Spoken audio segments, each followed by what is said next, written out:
मुंबई गोवा मार्गावरील कशेडी बोगदा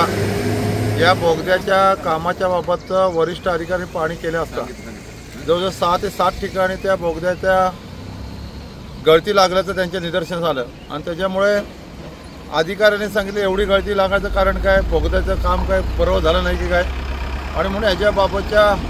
अधिकाऱ्यांची झाली चर्चा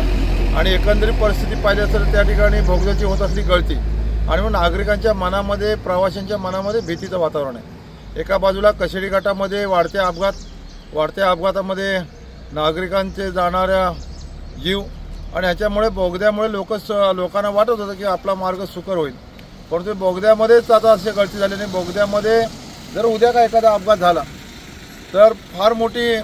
जीवितहानी होण्याची शक्यता आहे आणि म्हणून हे बोगद्याच्या कामाच्या बाबतची चौकशी वरिष्ठ स्तरावर त्या ठिकाणी झाली पाहिजे। दुसरा गोष्ट या ठिकाणी मुंबई गोवा मार्गावरती जे सर्व्हिस रोड आहेत ते अतिशय त्याच्यामध्ये खराब झाले। त्या सर्व्हिस रोडला खड्डे पडलेले आहेत आणि सर्व्हिस रोडच्या बाजूची गटार आणि गटाराच्या बाजूनं जे पाणी आहे मग भरण्या नाका काळकाय मंदिर परिसर असेल आणि प्रचंड नाराजी या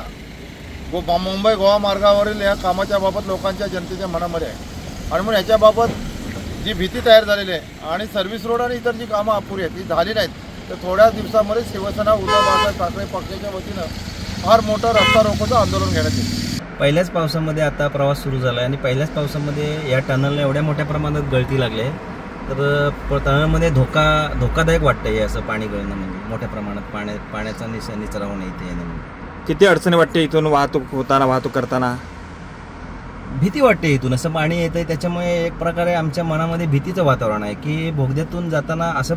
एवढ्या मोठ्या प्रमाणात गळती नाही झाली पाहिजे।